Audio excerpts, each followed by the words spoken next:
Hey, it's Kirsty. Grab your drink, get comfortable, and let's talk about something that has been on my mind for a while.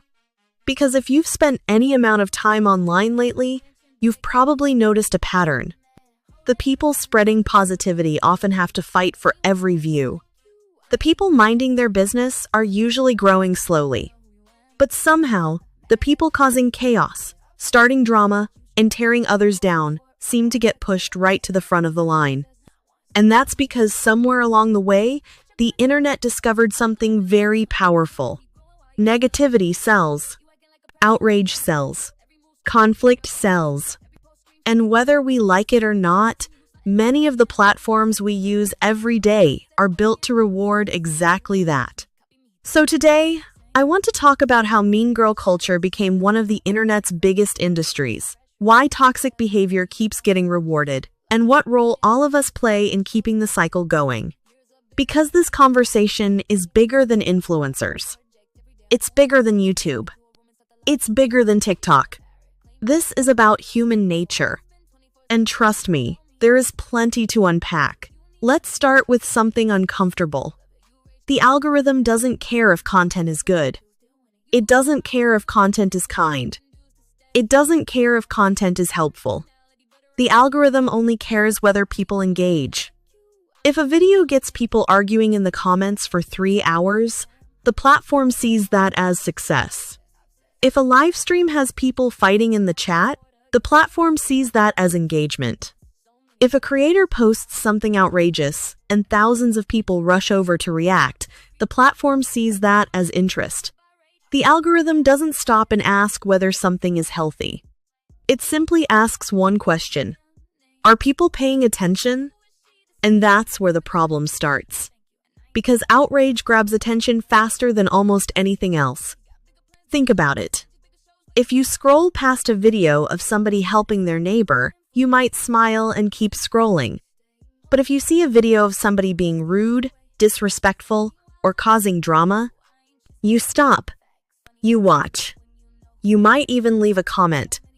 And just like that, you've helped boost the content. Now, before anyone misunderstands what I'm saying, criticism is not the same thing as bullying. People should absolutely be held accountable. People should be questioned when they behave badly. Public figures are not above criticism. But there is a difference between discussing behavior and building an entire brand around tearing people apart. And unfortunately, we've seen more and more creators discover that negativity can be incredibly profitable. Why spend hours researching something thoughtful when a nasty comment can get 10 times the engagement? Why create meaningful content when drama is easier? Why build something positive when outrage delivers instant results? For some creators, negativity becomes a business model. And once that happens, it can become very difficult to stop, because the audience starts expecting it. What's fascinating is that many viewers claim they hate drama. Yet drama consistently performs better than almost everything else. People say they are tired of negativity. Then spend 4 hours watching a live stream full of arguments. People say they don't like toxic creators. Then continue watching every upload. And that's where we have to be honest with ourselves. Hate watching is still watching. Engagement is engagement. A view from somebody who loves you counts exactly the same as a view from somebody who can't stand you. The platform doesn't know the difference. It just sees activity. Which means audiences often help create the very problems they're complaining about. Another thing I've noticed is how quickly criticism can turn into entertainment. Some people start by discussing a creator's actions. Fair enough. Then it becomes mocking their appearance. Then mocking their voice, then mocking their family, then mocking every little thing they do. At that point, it stops being accountability. It becomes a sport. And that's where things get dangerous. Because once a community starts treating real people like characters in a reality show, empathy often disappears. People stop asking whether something is fair. They start asking whether it's entertaining. And those are two very different questions. The internet has also created a strange situation where being the loudest person in the room often gets rewarded the most. Nuance doesn't usually go viral. Balanced discussions don't usually go viral. Carefully thought out opinions don't usually go viral. Extreme opinions do. The louder the reaction, the more attention it receives. The more dramatic the title, the more clicks it attracts. The more outrageous the claim, the faster it spreads. And because of that, many people feel pressured to become more extreme over time. What got attention last year isn't enough anymore. Now they need something bigger. Something louder. Something more shocking. Something more controversial. And before long, the content isn't even about truth anymore. It's about maintaining attention. Let's talk about mean girl culture specifically. Because despite the name, this isn't limited to women. Mean girl culture is a mindset. It's clicks. It's exclusion. It's gossip. It's humiliation. It's making people feel small so you can feel powerful. And social media has given that mindset a global audience. In school, maybe a mean girl had a small group of followers. Online, a mean girl can have hundreds of thousands. The behavior hasn't changed. The reach has, and that's why the impact feels so much bigger. Because now the audience joins in. The comments join in. The reaction channels join in. The pile-on gets bigger and bigger. And suddenly, one person becomes the target of thousands. What makes this even more complicated is that some creators genuinely don't realize they've become addicted to conflict. At first, they respond because they feel attacked.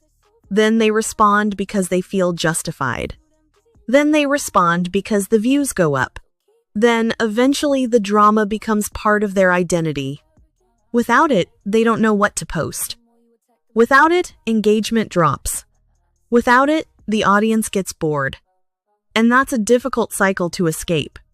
Because conflict creates adrenaline. Attention creates validation. And validation can become addictive. But here's the thing. The internet doesn't have to be this way. There are creators building communities based on humor, education, creativity, kindness, and genuine connection. There are channels helping people, making people laugh, teaching valuable skills, creating art, building businesses, sharing experiences. Those creators exist. The problem is they often don't get the same level of attention as the chaos. And maybe that's something all of us should think about. Because every time we choose where to spend our attention, we're casting a vote. We're telling platforms what we want more of. We're deciding what gets rewarded. At the end of the day, the internet didn't invent mean people. Mean people have always existed. Gossip has always existed. Cliques have always existed. Bullying has always existed. What changed is the scale. What changed is the audience. What changed is the reward system. And right now, that reward system often favors outrage over understanding, conflict over conversation, drama over growth.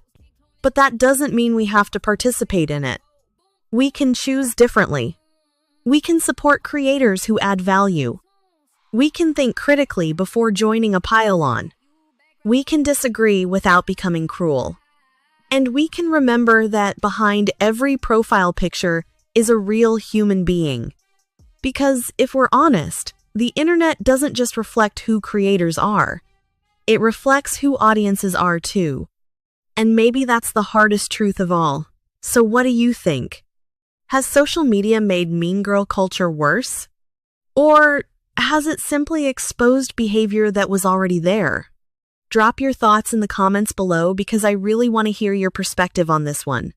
If you enjoyed today's video, don't forget to like and subscribe. And as always, I'll see you in the next one. Keep sipping that tea.